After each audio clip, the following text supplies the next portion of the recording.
के समान है।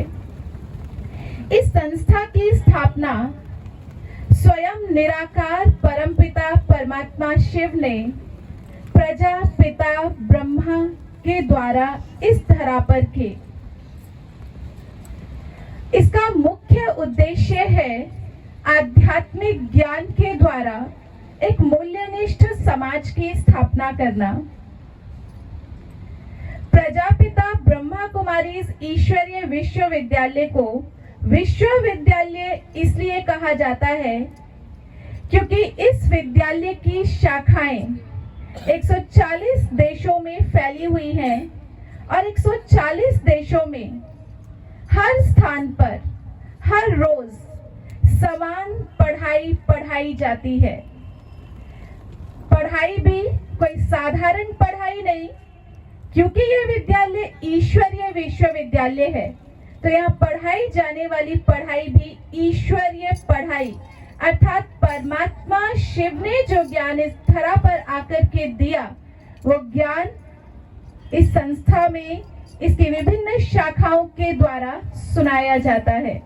जिस भी स्थान पर जाएंगे ज्ञान एक समान एक ही है, इसीलिए इसे विश्वविद्यालय कहा जाता है, क्योंकि विश्व के अनेकानेक देशों में इसकी अनेकों शाखाएं व्याप्त हैं।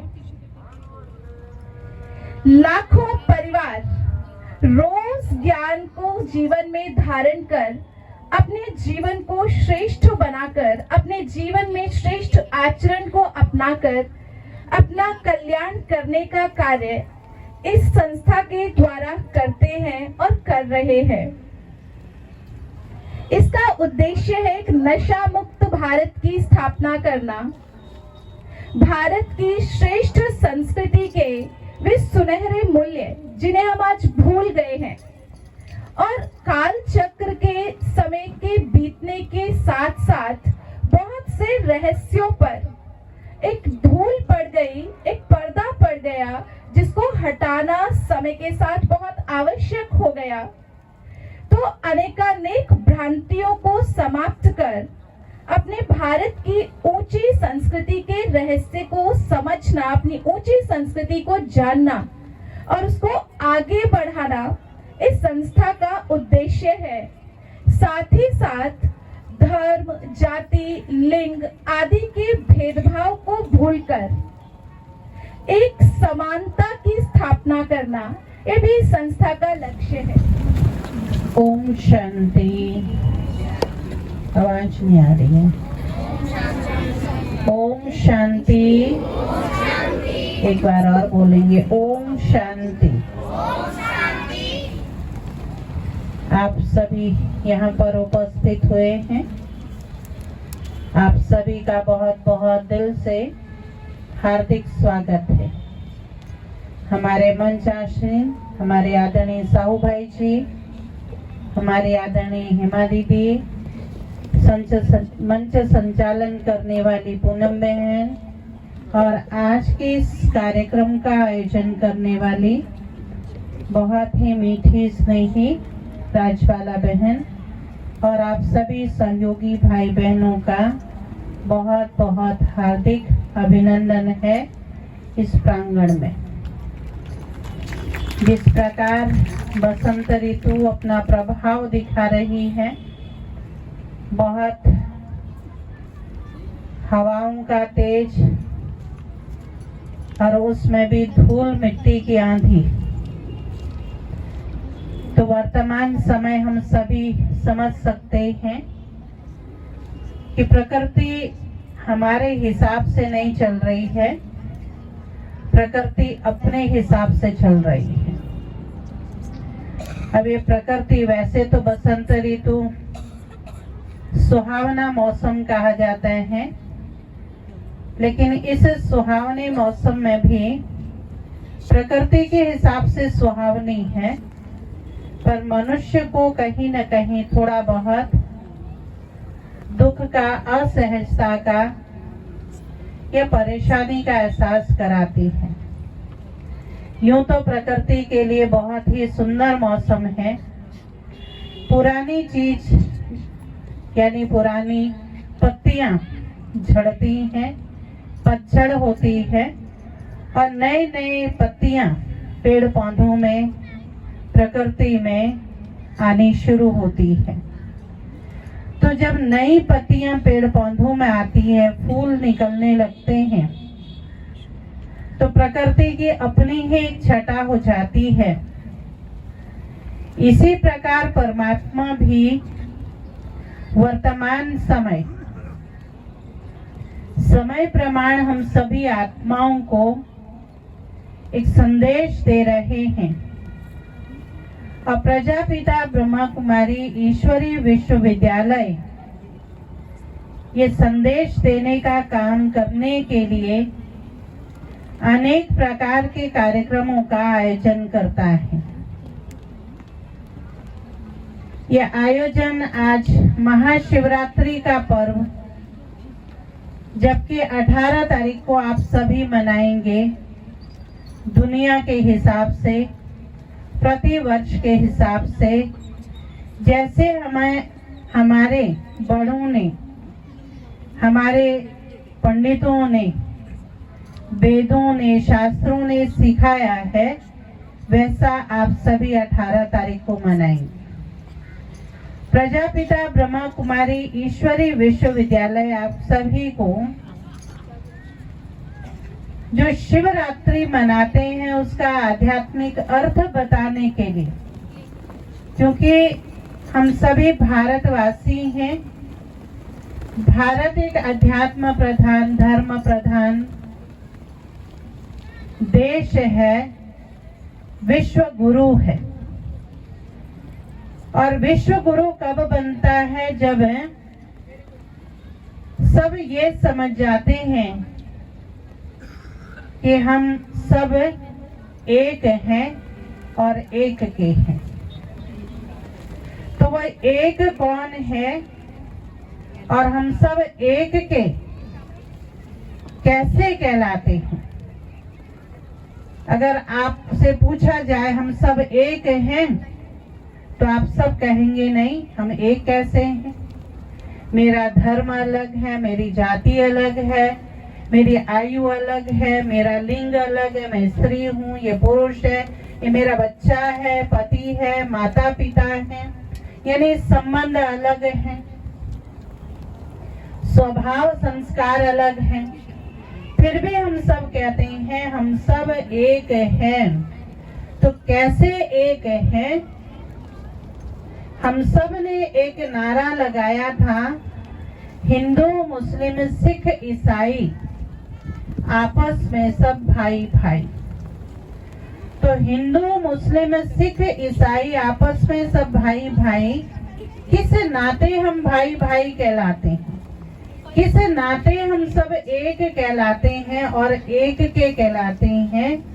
ये हमारा एक ईश्वरीय नाता है, जो हम सब एक हैं और एक के हैं। और वह ईश्वरीय नाता क्या है?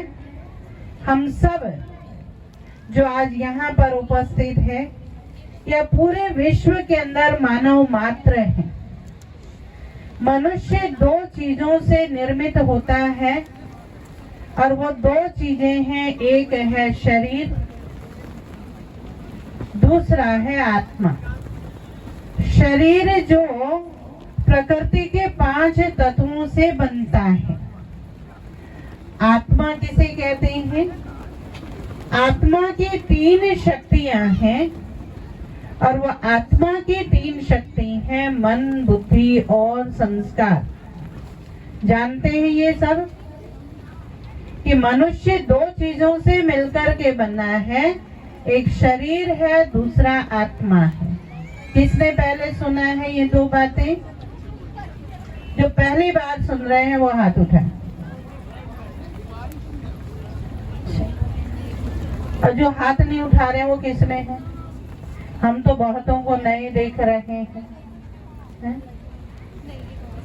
तो वो 2 चीजें, यानी शरीर जो प्रकृति के तत्वों का बना है, ये तो हम सब जानते हैं। प्रकृति के तत्व क्या है? जल है, अग्नि है, पृथ्वी है, आकाश है और ये जो चल रही है हवा, इन 5 तत्वों से हमारा ये शरीर बनता है। इसलिए इस जीवन को जीने के लिए ये 5 तत्व आवश्यक है? बिना हवा के हम रह सकते हैं? अभी हवा हमें अच्छी नहीं लग रही क्योंकि हवा ने आंधी का रूप ले रखा है ना।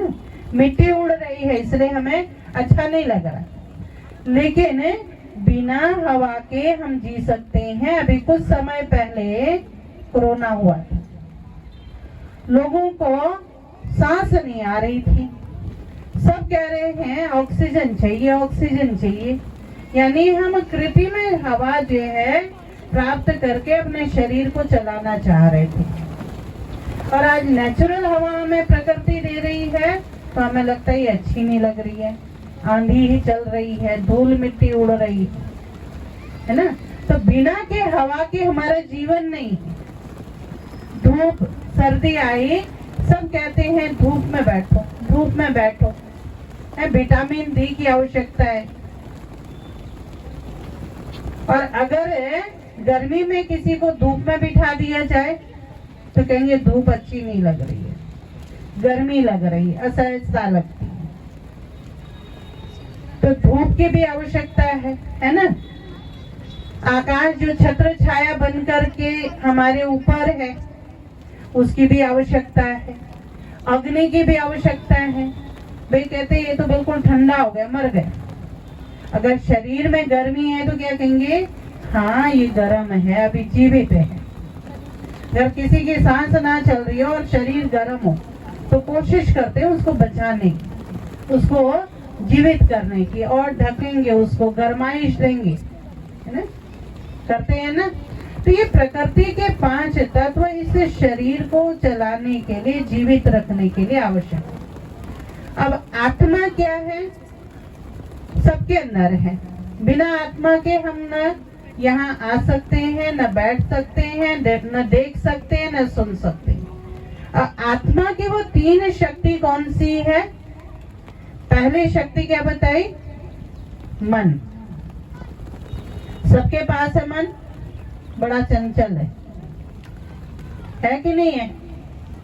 अभी हमने मुरली में क्या सुना? आंखें हमारे से पाप कराती हैं। एक आता है उसको देखते, अगर वो चला जाता है फिर देखते क्यों जा रहा, कहाँ जा रहा, है ना। तो मन जो है बड़ा चंचल है, देखता है और मन के अंदर विचार चलने शुरू हो जाते हैं। लेकिन इस मन के बिना भी कुछ नहीं हो सकता। अगर मन सोचे ना फिर तो हम एक जगह मिट्टी के माधव बन जाएंगे, ऐसा भी नहीं हो सकता। तो मन का काम है सोचना, विचार करना, संकल्प करना। मन से सोचते हैं तभी बुद्धि क्या करती है? निर्णय करती है सही और गलत का। तो मन संकल्प शक्ति, विचार शक्ति है, और बुद्धि क्या है? निर्णय करने वाली है, अच्छे बुरे का, सही गलत का निर्णय बुद्धि करती है।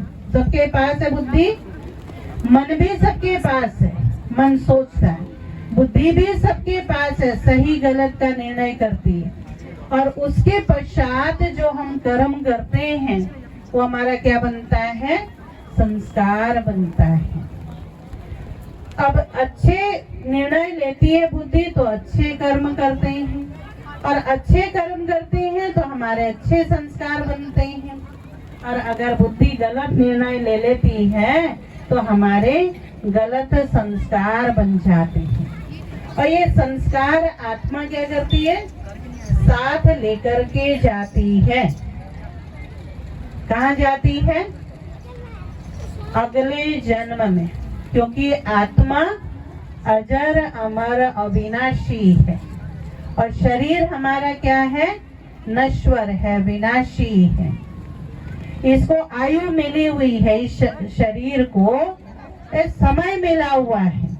भाई इतने समय तक के लिए ये आत्मा इस शरीर में रहेगी। किसी को 5 साल, किसी को 10 साल, किसी को 50 साल, किसी को 75 साल, किसी को 70 साल, किसी को 100 साल, कोई 100 साल से भी ऊपर जी रहा है। इस कलयुगी दुनिया में भी जो 100 साल जी ले तो क्या कहते हैं, भाई ये बड़ा भाग्यशाली था, इसको बड़ी निरोगी काया मिली थी, है ना। कोई उसके साथ घटना नहीं घटित हुई, अकाल मृत्यु नहीं हुई, कोई एक्सीडेंट नहीं हुआ, कहीं प्रकृति के प्रकोप से उसने शरीर नहीं छोड़ा, अपनी आयु जी करके शरीर छोड़ा। तो खुशी मनाते हैं लोग, उसको गाजे बाजे के साथ जो है शमशान ले जाते हैं। किसको ले जाएं? किसको ले जाते हैं? जो शरीर विनाशी है उसको। शरीर मुर्दा कब बना? जब उसमें से वो चेतना शक्ति, मन बुद्धि संस्कार वाली शक्ति आत्मा निकली, तब जो है वो शरीर मरा कहलाया। लेकिन आत्मा मरी नहीं, तो आत्मा जो चेतना थी वो निकल गई, वो दूसरे पार्ट के लिए आगे और जो है संबंधियों के पास चली गई। तब जो है हम कह देते हैं फलाना मर गया। आत्मा नहीं मरी पर शरीर मरा ना। तो इसलिए परमात्मा पिता कहते हैं कि अपने को आत्मा समझो, आत्मा समझ करके एक दूसरे को देखो। और जब एक दूसरे को आत्मिक भावना से, आत्मिक दृष्टि से, आत्मिक भाव से देखते हैं, यही हमारा क्या है कि हम सब एक के हैं। क्योंकि आत्मा का जो पिता है वो परमात्मा पिता है, शिव है, जिसका यादगार हम शिवरात्रि के रूप में प्रतिवर्ष मनाते हैं। और आप सभी को यहाँ पर उसका आध्यात्मिक अर्थ बताने के लिए आमंत्रित किया गया। तो जब आप इस आध्यात्मिक अर्थ को जानेंगे,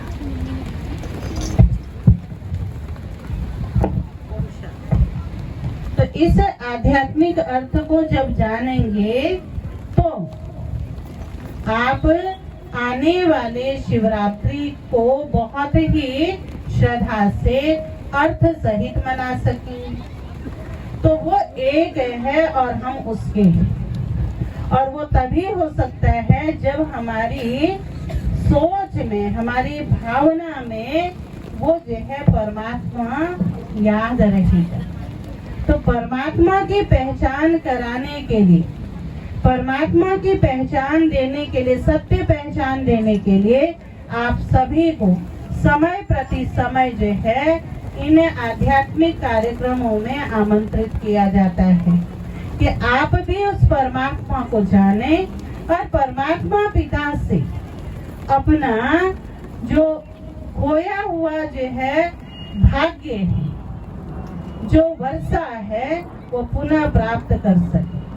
क्योंकि परमात्मा से ये भाग्य हमने हर कल्प प्राप्त करना है। परमात्मा जो भाग्य विधाता है वो भाग्य बांटने के लिए प्रजापिता ब्रह्मा के तन का आधार लेकर आता है, मनुष्य तन का आधार लेकर आता है। कब आता है? जब कलयुग का अंतिम समय आता है, जब इस धरती पर समस्याएं, प्रकृति, बीमारियां, दुख, अशांति जो है प्रचंड रूप ले लेती है, घोर कलयुग बन जाता है, घोर नरक कहलाता है। तो ऐसे समय पर परमात्मा पिता का इस सृष्टि पर आना होता है। और जब परमात्मा पिता आते हैं तो इस घोर कलयुग से मनुष्य को जगाते हैं। इसलिए क्या कहा? ज्ञान सूर्य प्रकटा, अज्ञान अंधेर विनाश। तो अज्ञानता का नाश करने के लिए और ज्ञान का प्रकाश मनुष्य आत्मा के अंदर भरने के लिए परमात्मा पिता आया हुआ है। उसे पहचाने, उसे अपना पिता का या जो है माता का सर्व संबंध जोड़ करके उससे अपना खोया हुआ भाग्य प्राप्त करें और परमात्मा से अपनी सर्व मनोकामनाएं पूर्ण करें। ऐसी शुभ भावना हमारी आपके प्रति है। आप सभी को आने वाले शिव जयंती की और आज के विशेष जो है त्रिमूर्ति शिव जयंती महोत्सव की बहुत बहुत शुभकामनाएं हैं, बधाई है। ओम शांति। सॉरी, खुद को देखो खुदा मिल जाएगा, एक नया रहस्य समझ आएगा। खुद को देखो खुदा मिल जाएगा, एक नया रहस्य समझ आएगा। उदय होगा सुख का सूरज, उदय होगा सुख का सूरज, जीवन में एक नया सवेरा आएगा, जीवन में एक नया सवेरा आएगा।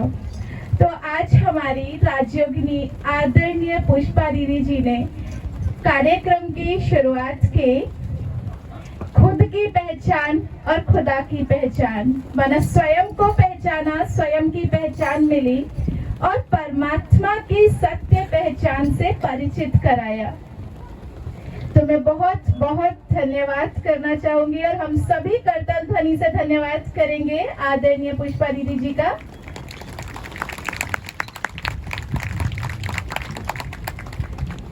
अभी हमारे बीच हमारी आदरणीय राजयोगिनी आशा दीदी जी पहुंच चुके हैं और मैं निवेदन करूंगी दीदी जी से कि वो मंच पर आए।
आशा दीदी जी से विशेष ये अनुरोध करूंगी कि शिव बाबा की याद का सर्वधर्मान्य क्षेत्र भाई साहब को भेंट करेंगी। पुष्पा दीदी टोली का डब्बा देकर के शिव बाबा की याद का प्रसाद देकर के सम्मान स्वागत करेंगी भाई साहब का। हम सभी बहनें मिलकर के भाई साहब का दिल से स्वागत सम्मान करते हैं।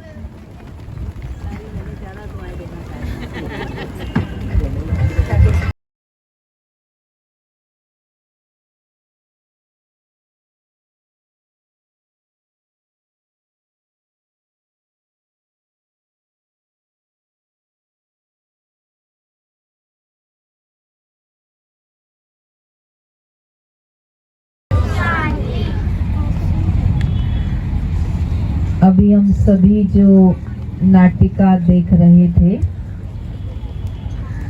बच्चों के माध्यम से ही हमने बहुत सारे रहस्यों को जान लिया। फिर भी हम रिपीट कर लेंगे। सबसे पहली बात, परम पिता परमात्मा कौन है? क्या गणेश जी परमात्मा या पार्वती माता परमात्मा या शंकर जी परमात्मा? तीनों परमात्मा नहीं है। किसी भी देहधारी को परमात्मा नहीं कह सकते। जिसके भी हाथ पैर आंख नाक मुख कान है, जिसने जन्म लिया है माँ के गर्भ द्वारा, उसे परमात्मा नहीं कह सकते। परमात्मा उन्हें कहा जाता है जो निराकार हो। तो यहाँ पर आप देख रहे हैं निराकार को पिंडी के रूप में दिखाया गया है और मंदिरों में भी ये गोल शिव की पिंडी रखी होती है और ये कहा जाता है जिस मंदिर में शिवलिंग नहीं है वो मंदिर इनकम्प्लीट है, अधूरा है। देवी देवताओं की प्रतिमाओं को नीचे और शिव पिंडी को ऊंचा बनाया जाता है, ऊंचा स्थापित किया जाता है मंदिर में। देवी देवताओं को द्वार से प्रवेश करके उनकी स्थापना की जाती है मंदिरों में, और शिवलिंग को ऊपर से छत से लाया जाता है, फिर शिवलिंग की स्थापना की जाती है। अर्थात शिव ही सर्व आत्माओं के परम पिता हैं। हम सभी भी जब योग लगाएं, ध्यान लगाएं, भगवान को याद करें, तब हमारी बुद्धि में परमात्मा निराकार आने चाहिए। अभी निराकार का अर्थ क्या है? जिसका कोई आकार न हो। परंतु यहाँ जो निराकार कहा जा रहा है ये तुलनात्मक शब्द है। हमारी तुलना में, नर और नारी की तुलना में इस आकार के अतिरिक्त वो निराकार है, अर्थात देहधारियों जैसा उनका आकार नहीं है। वो एक ज्योति है, एक लाइट है, दिव्य प्रकाश है। परमात्मा एक है, बाकी सभी जो अनेक हैं सब क्या है? देवी देवताएं, महान आत्माएं, पवित्र आत्माएं। परंतु परमात्मा एक है, उनका नाम है शिव बाबा। सदा शिव भी उन्हें कहते हैं। शिव का अर्थ होता है मंगलकारी, कल्याणकारी, बिंदु।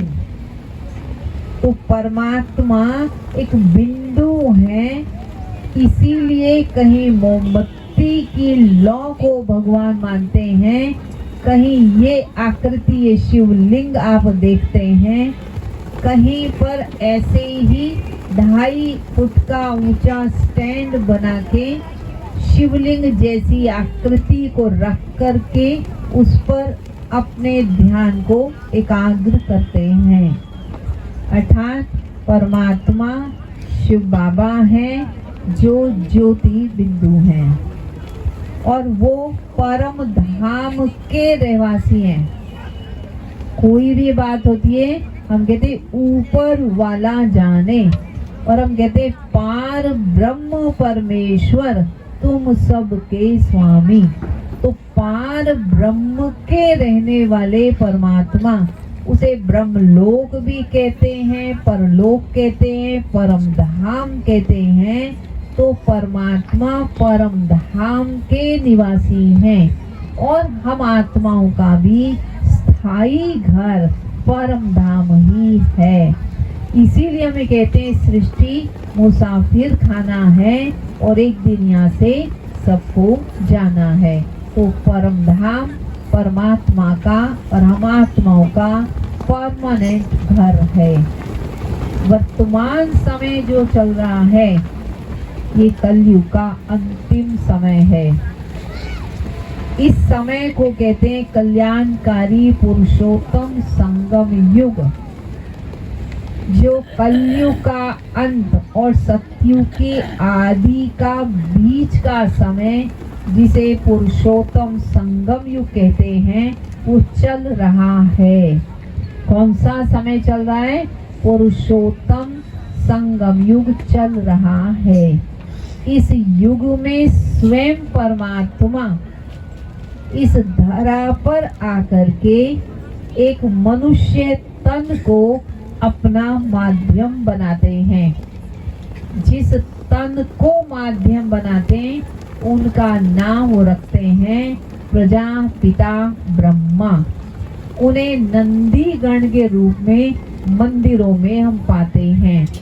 शिवलिंग के सामने नंदीगण रखा होता है और ऐसा माना जाता है कि नंदीगण के कान में हम कुछ कहेंगे तो शिव जी सुन लेंगे। वास्तव में ब्रह्मा बाबा, उनको हम कोई बात कहेंगे तो शिव बाबा के पास वो बात पहुंच जाएगी। तो परमात्मा शिव ब्रह्मा के तन में प्रवेश होते हैं, अवतरित होते हैं।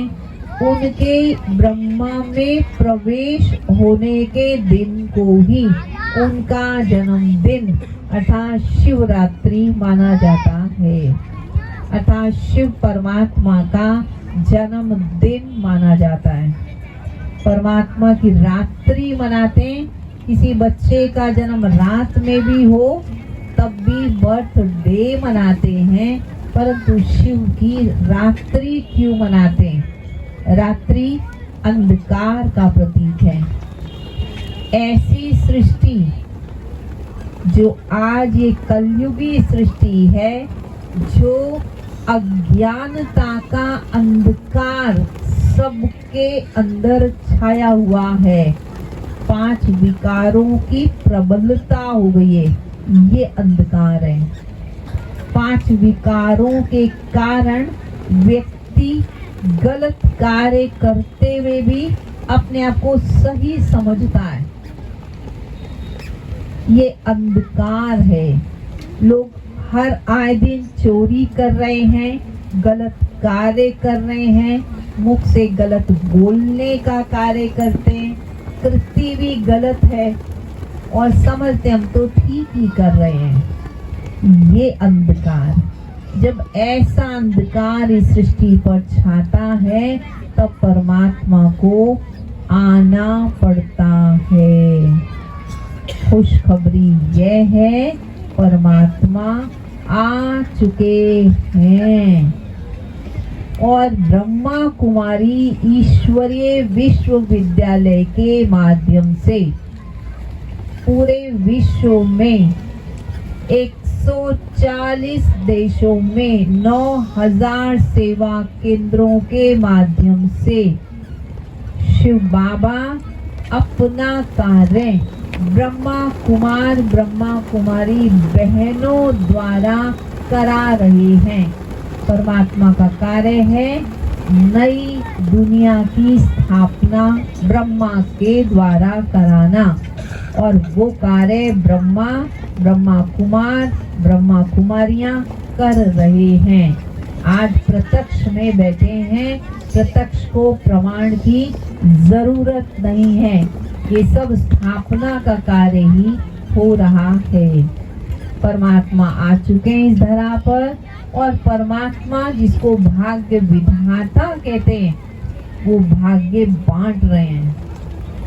आपको मालूम हो, आज यहाँ पर इस यूपी पुलिस चौकी के सामने ये जो प्रांगण है, जो बनाया गया ये प्रांगण, यहाँ भाग्य विधाता भगवान भाग्य बांट रहे हैं। आली वालों, सभी ध्यान से सुन लो।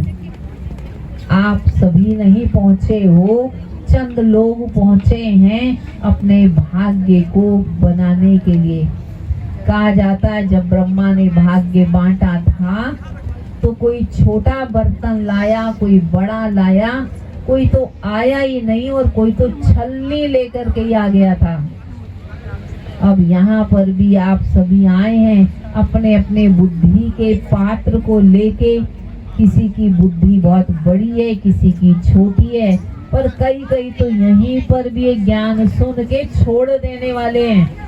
तो छलनी लाए हैं तो छोड़ ही देंगे, परंतु आप छलनी की तरह नहीं, इसको अपनी बुद्धि में लेकर के जाना।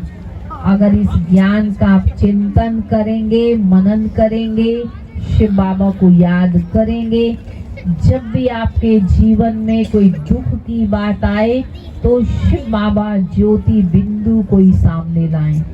जब कोई असंभव बड़ी बात, कठिन बात आ जाए तब भी ज्योति बिंदु शिव बाबा को सामने लाएं, ब्रह्मा बाबा को सामने लाएं और उन्हें वो बात कह दें, तो आपकी उस समस्या का हल हो जाएगा।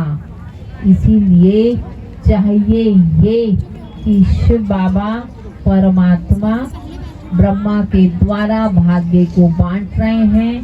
वर्तमान समय शिवरात्रि का चल रहा है, शिवरात्रि का समय, शिवरात्रि काल चल रहा है, इसलिए आप अपने भाग्य को बढ़ाओ। अर्थात शिव बाबा का जहाँ ज्ञान दिया जा रहा है, ब्रह्मा कुमारी सेंटर्स पर, ओम शांति सेंटर्स पर, आप वहाँ पर एक दिन में 1 घंटे के लिए आकर ज्ञान सुने और अपने भाग्य को बढ़ाएं। इन्हीं शुभ भावनाओं के साथ शिवरात्रि की आप सभी को बहुत बहुत बधाई हो, बधाई हो, बधाई हो। ओम शांति। जब कोई नहीं सुनता, शिव बाबा सुनता है। जब कोई नहीं सुनता, शिव बाबा सुनता है। जब कोई नहीं आता, मेरा बाबा आता है। जब कोई नहीं आता, बाबा आता है। मेरे हर पल में वो तो बड़ा काम आता है। मेरे हर पल में वो तो मेरा साथ निभाता है। मेरी नैया चलती है, पतवार नहीं दिखती। मेरी नैया चलती है, पतवार नहीं दिखती। अब वापस आने की दरकार नहीं रहती। मेरी जीवन नैया को भव पार लगाता है। मेरी जीवन नैया को भव पार लगाता है। जब कोई नहीं सुनता, शिव बाबा सुनता है। जब कोई नहीं सुनता, शिव बाबा सुनता है।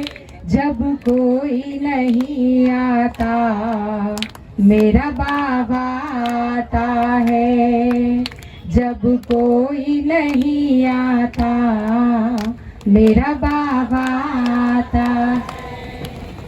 कोई उसको याद करे, दुख हल्का हो जाए। कोई उसको याद करे, दुख हल्का हो जाए। कोई उसको प्यार करे, वो उसका हो जाए। कोई उसको याद करे, वो उसका हो जाए। बिन बोले दिल की वो सब जान जाता है। बिन बोले दिल की वो पहचान जाता है। जब कोई नहीं सुनता, शिव बाबा सुनता है। जब कोई नहीं सुनता, शिव बाबा सुनता है। जब कोई नहीं आता, मेरा बाबा आता है। जब कोई नहीं आता, मेरा बाबा आता है। वो इतना बड़ा हो के बच्चों से प्यार करे। वो इतना बड़ा हो के बच्चों से प्यार करे।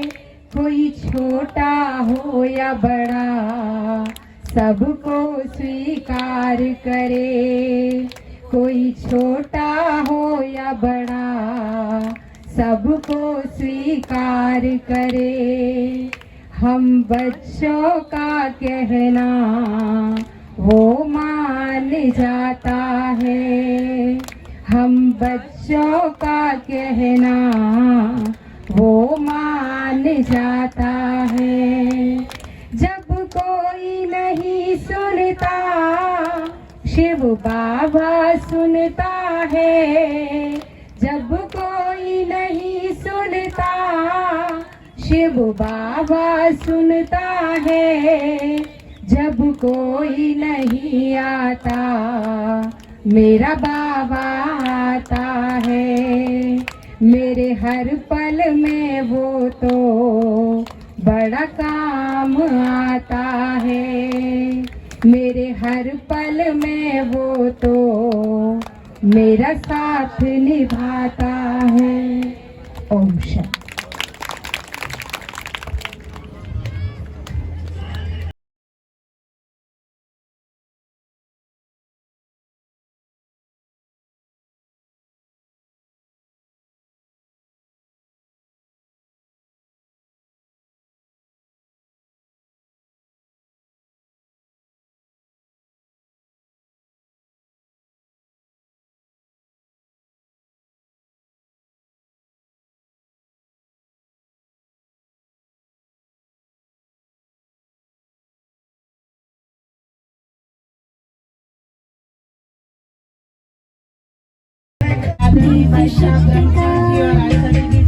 लाल लाल रंग दीप्ति शक्ति का विश्व पर है छाया, सर्वेश्वर शिव परम पिता भूमंडल पर है आया। लाल लाल रंग दीप्ति शक्ति का विश्व पर है छाया, हो सर्वेश्वर शिव परम पिता भूमंडल पर है आया। ओम नमः शिवाय, ओम नमः शिवाय। सभी अपने झंडे लहराते हुए डांस करेंगे और बैठे हुए सभी दोनों हाथ ऊपर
रहा शिव का संदेश,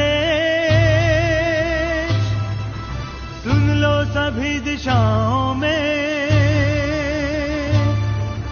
आ जाओ मेरे लाडलों राजयोग की राहों में, आ जाओ मेरे लाडलों राजयोग की राहों में। गूंज रहा शिव का संदेश, सुन लो सभी दिशाओं में।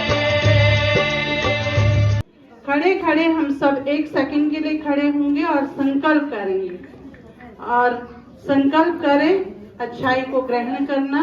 भाई बहनों को, ईश्वरीय परिवार को, हमारी समर्पित बहनों को, और हमारे जो रेगुलर क्लास करने वाले भाई बहने सभी को, कभी कभी क्लास करने वालों को, और हमारे सभी पड़ोसियों को जो भी इस आवाज को सुन रहे हैं, आप सभी को शिव बाबा की तरफ से ढेर सारी शुभकामनाएं हैं। खूब खूब सभी आगे बढ़े, सभी हेल्दी, वेल्दी और हैप्पी रहें, ये शुभकामना हमारी सबके लिए। शिवरात्रि की बहुत बहुत बधाई हो। सब झंडों में झंडा महान, शिव का झंडा ऊंच महान। सब झंडों में झंडा महान, शिव का। लोग सुखी रहे, बच्चे खूब तरक्की करें, आप लोग खूब तरक्की करें। ओम शांति।